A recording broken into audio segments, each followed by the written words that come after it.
ఇలా ఒక ముద్ద తిని నాటుకోడి నంచుకోవాలండి, సూపర్గా ఉంటుంది.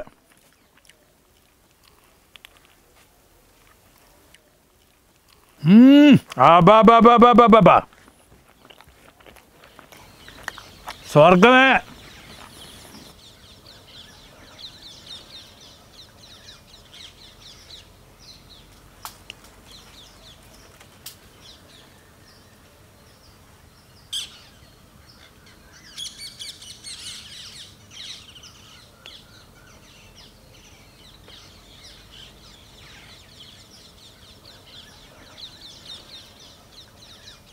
హాయ్ అందరికీ నమస్తే. ఈరోజు మధ్యాహ్నం భోజనంలోకి నాటుకోడి వేపుడు చేసుకుని తినాలని ఉందండి. దానికి తోడు నేను పప్పుచారు చేసుకున్నాను. ఈ నాటుకోడి వేపుడు, ఈ పప్పుచారు అనేది మంచి కాంబినేషను. మనం ఇదివరకు పప్పుచారు 2-3 రకాలుగా మన ఛానల్లో చేసి చూపించాము. ఇప్పుడు అందుకే నేను పప్పుచారు మీకు చూపించలేదు. నాటుకోడి మాత్రం వేపుడు ఎలా చేయాలో మీకు చేసి చూపిస్తాను. ఇంకా ఆలస్యం ఎందుకు, అతి రుచికరమైన నాటుకోడి వేపుడు ఎలా చేయాలో మీకు చేసి చూపిస్తాను. ఇంకా ఆలస్యం ఎందుకు, మొదలు పెడదామా? నేను కేజీ తీసుకున్నానండో ఈ నాటుకోడి. కేజీతో చేస్తా, ఇప్పుడు చూద్దాం రండి. ముందుగా మసాలా పొడి తయారు చేసుకుందామండి. పొయ్యి మీద కడాయి పెట్టుకుని 2 చెంచాల ధనియాలు, 1 చెంచా మిరియాలు, 2 ఇంచుల దాల్చిన చెక్క, 1 స్టార్ పువ్వు, 5 యాలక్కాయలు, 5 లవంగాలు, 1 జాపత్రి పువ్వు. ఇది 1 నిమిషం పాటు వేయించుకుని 1 చెంచా జీలకర్ర కూడా వేసి బాగా వేయించుకుని ప్లేట్లో తీసి మెత్తగా మసాలా పొడి చేసి పక్కన పెట్టుకుందాం. ఈ పొడి చేసే కంటే ముందు నాటుకోడి మాంసాన్ని శుభ్రంగా 2 సార్లు కడుక్కొని ఉడకబెట్టుకుందాం. ఇది కేజీ నాటుకోడి మాంసం అండి. బాగా కాల్చి 1 సైజు ముక్కలు కొట్టించుకున్నాను. దీన్ని శుభ్రంగా కడుక్కొని కుండలో వేసుకుందాం. పొయ్యి మీద కుండ పెట్టుకుని కడుక్కున్న ముక్కలన్నీ కుండలో వేసుకుందాం. చిటికెడు పసుపు, 1 చెంచాన్నర ఉప్పు, 1 చెంచా కారం. ముక్కలు మునిగే వరకు నీళ్లు పోసుకుందాం. నేనైతే ముక్కలు మునిగే వరకు నీళ్లు పోసి పొయ్యి మీద పెట్టాను కదండి. కుక్కర్లో వేసుకునే వాళ్ళు కూడా ఇలాగే ముక్కలు మునిగే వరకు నీళ్లు పోసుకుని 6-7 విజిల్లు వచ్చే వరకు ఉడకనియాల. ఓకే, ఇప్పుడు మసాలా పొడి దంపుకుందాం పదండి.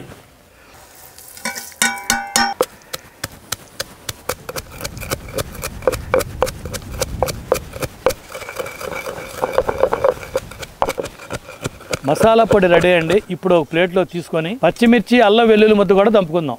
ఇదిగోండి ఈ మాత్రం అల్లం ముక్క, ఒలిసిన రెబ్బలు 20 వెల్లుల్లిపాయ రెబ్బలు, అలాగే ఒక 5 పచ్చిమిరపకాయలు కూడా ఇలా 2 ముక్కలు చేసుకొని మొత్తం కలిపి ఒక ముద్ద లెక్క చేసుకుందాం. ఒక్కోటి వేయాలి.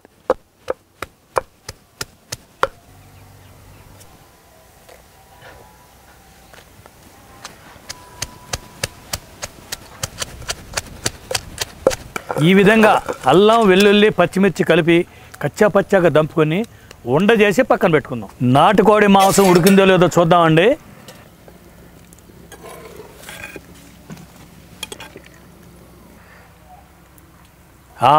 కరెక్ట్గా ఉడికిందండి, చూసారా? ఈ విధంగా ఉడకాలి. దీన్ని తీసి పక్కన పెట్టుకుందాం. ఇప్పుడు కడాయి పెట్టుకుని 5 చెంచాలు నూనె వేసుకుందాం. ఏదైనా వేపుడు ఐటమ్స్కి నూనె ఎక్కువ పడుద్దండి.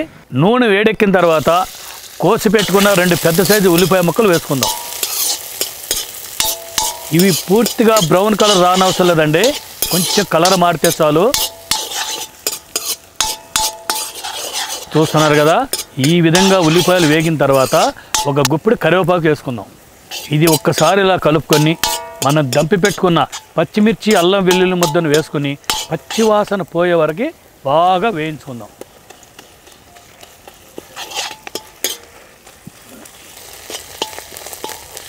పచ్చివాసన పోయిందండి. ఇప్పుడు 1 చిటికెడు పసుపు వేసుకొని ఒకసారి అలా కలుపుకొని ఉడకబెట్టుకున్న నాటుకోడి మాంసం వేసేసుకుందాం.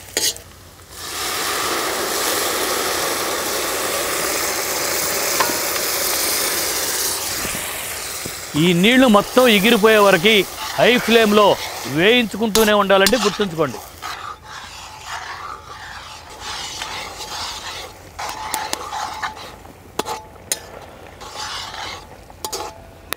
ఈ నీళ్లు ఎగిరిపోయే వరకు ఫుల్ మంట పెట్టాలి, గుర్తుంచుకోండి.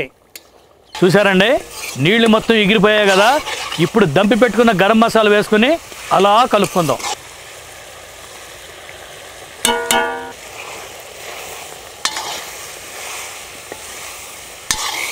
2 నిమిషాలు కలుపుకుంటే సరిపోతుందండి.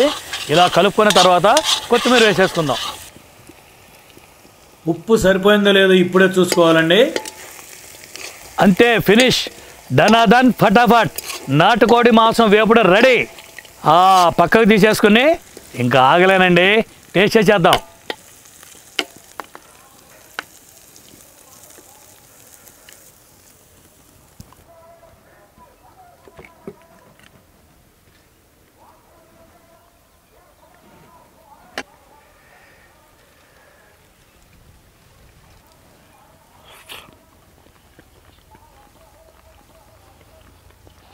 అబ్బా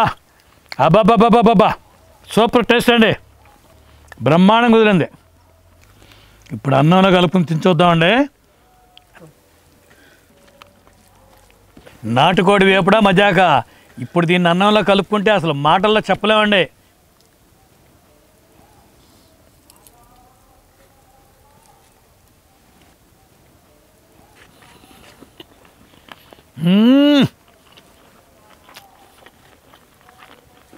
చెప్పాను కదండి, అన్నంలో కలుపుకుంటే సూపర్గా ఉంటుందని.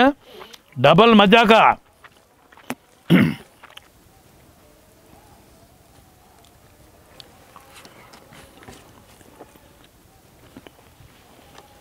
ఆహా,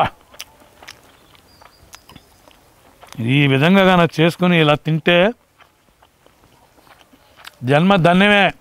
ఇలాంటి రుచికరమైన నాటుకోడి వేపుడు తినాలంటే పెట్టి పుట్టుండాల. బాయిలర్ కంటే కూడా నాటుకోడి చాలా రుచి, అంతే కదండి, చాలా ఆరోగ్యం అన్నమాట. నాటుకోడి అనేది మీకు తెలిసే ఉంటుంది, చాలామంది, నేను ప్రత్యేకంగా చెప్పవసరం లేదు. అది దీనంత ఆరోగ్యం కానీ దీనంత రుచి కానీ ఈ విధంగా చేసుకుంటే రుచి డబల్ అవుద్ది. దీనికి తోడు నిమ్మకాయ తగులుద్దామండి. తప్పకుండా మీరు దయచేసి చిన్నపిల్లలకి బ్రాయిలర్ కూడా తినిపించకుండా ఇలా ఎంతైనా సరే నాటుకోడి మాంసం తెచ్చి ఈ విధంగా కానీ చేసి తినిపిస్తే చాలా ఆరోగ్యం. మీ బాబాయ్ చెప్పే మాట ఇది, తప్పనిసరిగా మీరు గుర్తుంచుకోండి. ఓకే.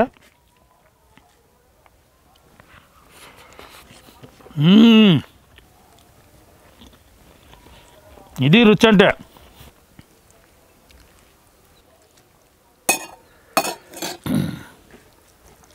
పప్పుచారండి చేసుకున్నాను.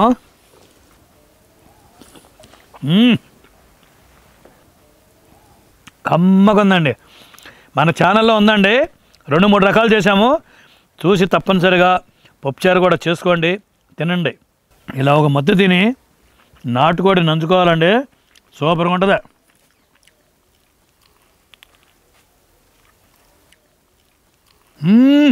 బాబా స్వర్గమే. మధ్యాహ్న భోజనం అయిపోయిందండి, చాలా తృప్తికరంగా తిన్నాను. ఇలా మీరు కూడా తప్పనిసరిగా నాటుకోడి వేపుడు అనేది ఈ విధంగా తయారు చేయండి, మంచి టేస్ట్గా ఉంటుంది అన్నమాట. మంచి వంటకంతో నెక్స్ట్ వీడియోలో కలుద్దాం.